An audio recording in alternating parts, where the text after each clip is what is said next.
अस्सलाम वालेकुम दोस्तों, आप देख रहे हैं हमारे साथ हमारे ही चैनल सच की तलाश। आज हम बात करने वाले हैं कुर्रतुल उस्मान के एपिसोड नंबर 45 के बारे में। आगे बढ़ने से पहले हमारी चैनल को सब्सक्राइब करें और बेल आइकन दबाना ना भूलिए ताकि आपको हमारे आने वाली वीडियो की नोटिफिकेशन सबसे पहले मिल सके।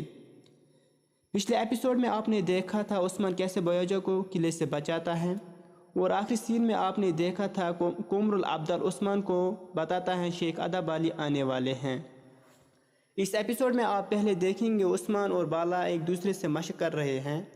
उसी वक्त वहाँ अक्सर खातून आती हैं, वो कुछ खाना लाती हैं। बाला उस्मान से कहती है ये एक अच्छी खातून है। उस्मान इसका शुक्रिया कहता है। बाला फिर उस्मान को अक्सर खातून के बारे में बोलना चाहती थी मगर उस्मान पहले ही समझ जाता है बाला मुझे इससे शादी करवाना चाहती हैं। मगर उस्मान शादी से इनकार करता है और कहता है मेरी शादी सरदार की बेटी से ही होगी। फिर आप देखेंगे फेरेटियस और तारगुन खातून निकोला के पास जाते हैं और एक मंसूबा बनाते हैं। निकोला तारगुन खातून से कहता है आप बाला को मार दो। तारगुन यह काम करने के लिए तैयार होती हैं।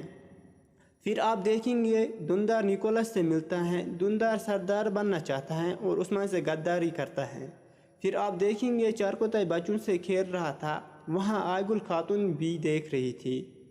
फिर वो चारकोताई के पास आती हैं। चारकोताई आयगुल को पागल लड़की कहती है और वो एक दूसरे से हंसी मजाक करते हैं।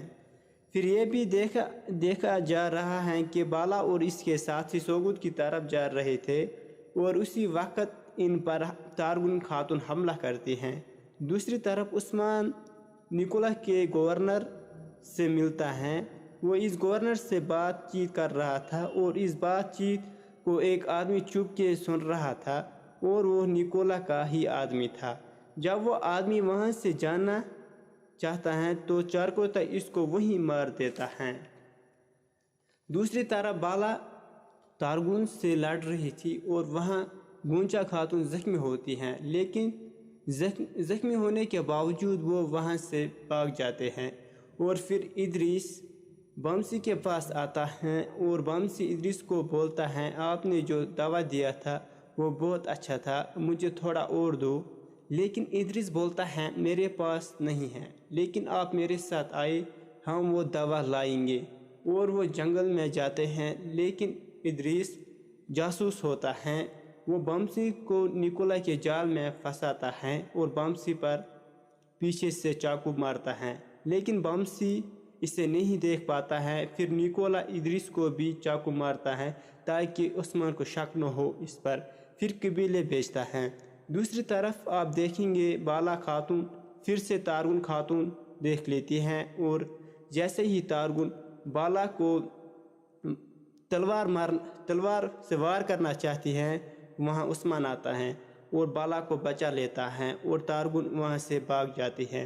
फिर उस्मान कबीले में जाता है और वहाँ इदरीस जख्मी हालत में होता है। इदरीस उस्मान को बोलता है बमसी को निकोला ने पकड़ लिया, ये निकोला की एक चाल होती है।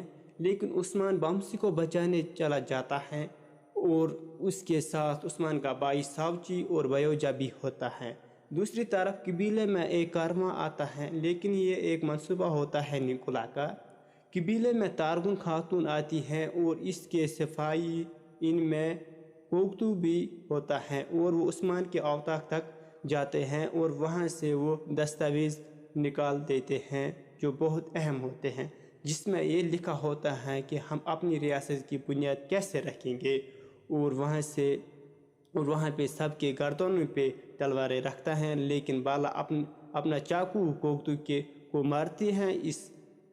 इसे पता नहीं होता है कोकतू उस्मान के कहने पर ही ये कर रहा है। फिर तारगुन अपनी तलवार बाला को मारने लगती है, लेकिन सामने अक्सा खातून आती हैं और वो तलवार अक्सा खातून के पेट में घुसता है और वो वहीं शहीद होती हैं। दूसरी तरफ उस्मान निकोला के जाल में फंसता है और आखिर पे शेख अदब अली कबीले की तरफ आते हैं। रास्ते में इन्हें कुमरुल अब्दाल मिलता है। कुमरुल अब्दाल को तूने पहले ही खबर दी थी कि उस्मान के औताक पे हमला होगा اور وہ شیخ کو بتا دیتا ہے عثمان کے اوطاق پہ حملہ ہوگا۔ اب نیکسٹ ایپیسوڈ میں دیکھیں گے عثمان کیسے نیکولا کے جال سے نکلتا ہے اور شیخ کیسے دستاویز کو بچاتا ہے۔ اب آپ سے نیکسٹ ویڈیو میں ملاقات ہوگی، تب تک کے لیے اللہ حافظ۔ تو نے